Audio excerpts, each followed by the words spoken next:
के जो पुत्र वंश है ना, नारायण के पुत्र ब्रह्मा हुए, ब्रह्मा के पुत्र मरीचि हुए, मरीचि के पुत्र कश्यप हुए और कश्यप के पुत्र सूर्य हुए। सूर्य का एक नाम है विवस्वान। सूर्य का एक क्या नाम है भैया? विवस्वान।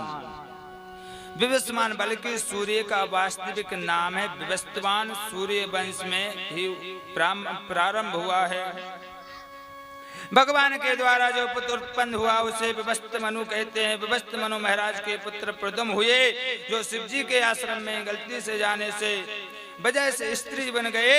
अंत में उन्होंने देह त्याग कर दिया। विवस्त मनु के मन में बड़ी चिंता हुई। उनके 10 पुत्र हुए। उनके एक पुत्र का नाम था स्याति।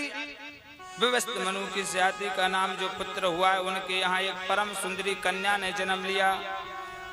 उसका नाम है सुकन्या। राजा एक बार अपनी सेना को लेकर वन में गए। च्यवन नाम के ऋषि तपस्या कर रहे थे।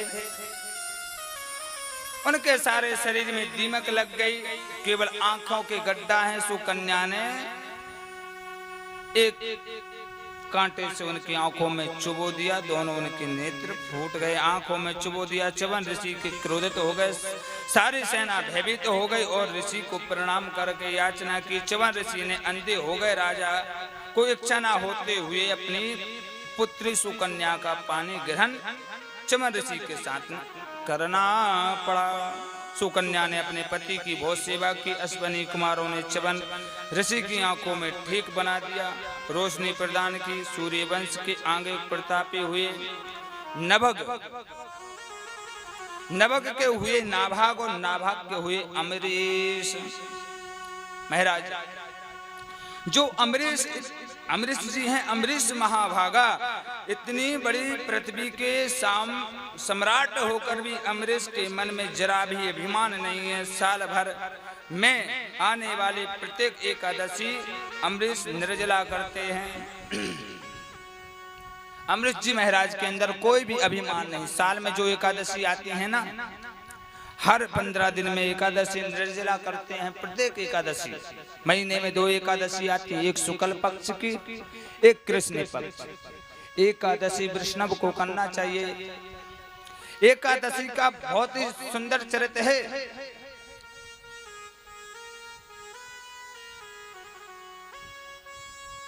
आप लोग करते हो एकादशी? हाथ उठाओ बस। एकादशी हर वैष्णव को करना चाहिए। एकादशी का व्रत, आज भी एकादशी है ना, तो आज एकादशी है, हर व्यक्ति को एकादशी करना चाहिए। एकादशी के दिन चावल नहीं खाते, चावल का भोग भी नहीं लगता, चावल खाते भी नहीं है। बताते हैं जो पाप होते उस दिन एकादशी के दिन चावलों में छुपे होते हैं। जो चावल खाता है तो समझो वो पापों को खा रहा है। शास्त्रों में वर्णन है।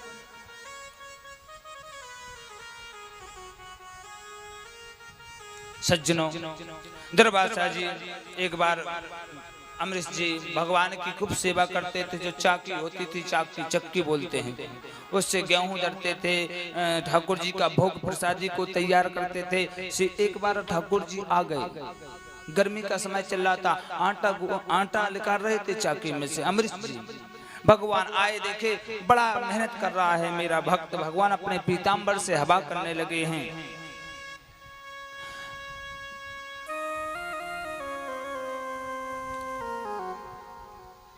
जब हवा करने लगे हैं तो अमृत जी तो गदगद हो गए। ओहो ओहो भाग्य मेरे भगवान मेरी इतनी सहायता कर रहे प्रभु, हम तो दासों के दास हैं, ऐसा दुराग्रह ना करो हमारे ऊपर। भगवान ने बोला देखो तुम दिन रात हमारी सेवा करते हो, इस पृथ्वी के सम्राट हो, कोई आपदा विपदा नहीं आए, हम तुम्हें सुदर्शन चक्र देते हैं। सुदर्शन चक्र अमृत जी को आज नारायण ने दिया है।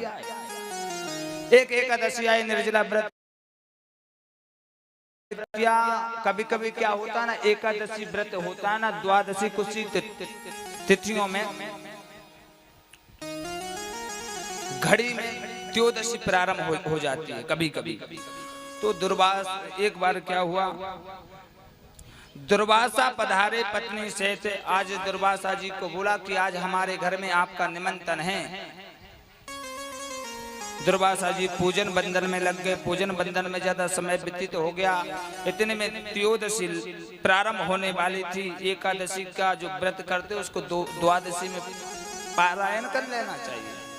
ब्राह्मणों से पूछा, कुछ जल को भगवान का आचमन को पी लिया है। दुर्वासा को पता चला है संत का, ब्राह्मण का, संत का निमंत्रण करके पहले खुद ने प्रसाद पा लिया है। तो अपनी जटा पटाई और एक कैत्या नाम की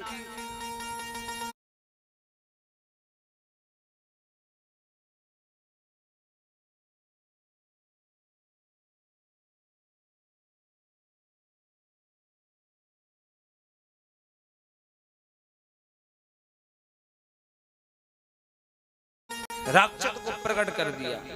वो जैसे अमरीश महाराज को खाने के लिए दौड़ी, भगवान का सुदर्शन चक्र प्रकट हो गया। जब भगवान का सुदर्शन चक्र प्रकट हुआ, उस कैत्या नाम की राक्षसी को भस्म कर दिया और दुर्वासा के पीछे लग गया। दुर्वासा ऋषि ब्रह्मा जी के पास में गए, शिव जी के पास में गए, नारायण के पास में गए, पर किसी ने दुर्वासा ऋषि की सहायता नहीं की। क्यों? जो भक्त का अपमान करता है भगवान उसे नहीं बचा सकते हैं। भगवान ने बोला, जिसका आपने अपमान किया है उन्हीं के पास में जाओ, वो ही तुम्हारी सहायता कर सकते। अहम भक्त पराधीन स्वतंत्रवाद जा साधु भी हस्ते हृदयो भक्त जना प्रिया। मैं तो भक्त के यादीन हूँ। भक्त के अपराधी को कैसे बचा सकता हूँ? जो सोम भक्त के बस में है वो बिना भक्त मुझे कैसे बचा सकता है? आज भगवान ने कोई सहायता नहीं की। एक वर्ष बीत गया। एक वर्ष बाद में अमरीश जी उसी द्वार पर जल लेके खड़े हैं। ऋषि का हमने निमंत्रण किया है, उनको प्रसाद पाकर एक वर्ष बीत गए। एक वर्ष से द्वार पर खड़े अमरीश, इतने बड़े भक्त भगवान के। जैसे दुर्वासा चरणों में गिरे हैं, माफी मांगने लगे। सुदर्शन चक्र पीछे लगा हुआ है। आज अमृत जी से बोले कि दुर्वासा बोले, हे अमृत जी, सुदर्शन चक्र से हमारी रक्षा करो। अमृत जी ने सुदर्शन चक्र को आज्ञा दी, जाओ ये सुदर्शन चक्र। अगर मैंने संतों में ब्राह्मणों में भगवान को देखा है, सुदर्शन चक्र शांत हो जाओ। दूसरी प्रतिज्ञा दी, सिया राम मैं सब जग जाने करहूं प्रणाम जोर जुगपान। हे सुदर्शन चक्र, अगर हमने जगत में सभी में भगवान को देखा है, जीव में आप भगवान को देखा है, पशु में भगवान को देखा है, मनुष्य में भगवान को देखा है, हे सुदर्शन चक्र शांत हो जाओ। सुदर्शन चक्र शांत हो गया है। दुर्वासा जी को गले से लगाया, उनको भोजन कराया है। अहो अनंत दासानां महतम दृष्टि पद्यते कृतागतोपि यद राजन मंगलानि समीह से। अनंत भगवान के प्रेमियों का महत्व मैंने आज जाना है। जिस राजा ने राजा को जलाकर मारने का षड्यंत्र किया मैंने, उसने मेरी सुरक्षा की। आशीर्वाद देकर वहां से चले गए। सूर्य वंश के प्रतापी राजाओं में ऐसे अमरीश राजा हुए। बोलिए भक्त वत्सल भगवान की। प्रेम से बोले जय सिया राम। ऐसे राजा हुए, परम ऐशमान राजा हुए। सूर्य वंश के विशेषज्ञ रहे। यहाँ पर और भी सूर्य वंश में सूर्य से लेकर दशरथ जी तक अधिकांश राजाओं ने यज्ञ किया, तभी उनके यहाँ पर पुत्र हुए। चंद्रवंश में बिना झगड़े किए भगवान संतान नहीं होती थी, किसी का विवाह नहीं हुआ। चंद्रमा से लेकर द्वारकानाथ भगवान श्री कृष्ण पर्यंत किसी का राजी से विवाह नहीं हुआ। झगड़ा जरूर हुआ है। युवा राजा ने भी यज्ञ किया, लेकिन जो यज्ञ का अभिमंथन जल था, उस जल को गलती से राजा ने सोमपान कर लिया। पत्नी उस जल को पीती तो उसे पुत्र होता, लेकिन रात्रि में प्यास जोर से लगी और पत्नी के कलश को कलश में जो जल था सारा पी गए। वशिष्ठ जी ने ध्यान लगा कर देखा और कहा राजन सब गड़बड़ हो गया है। राजा ने पूछा क्या हुआ महाराज? वशिष्ठ जी बोले राजा अब तो आपके ही पुत्र होगा। राजा के मन में बड़ी भारी पीड़ा हुई। राजा के पेट को चीरकर बालक को बाहर निकाला, लेकिन सबको चिंता हुई कि बालक दूध किसका पिए। तब स्वर्ग में इंद्र आए और उन्होंने अपनी तर्जनी उंगली बच्चे के मुंह में दी और कहा कि मेरा दूध पान करेगा उस बालक का नाम मंधाता हो जाएगा। मंधाता के पुत्र मुचकुंद हुए।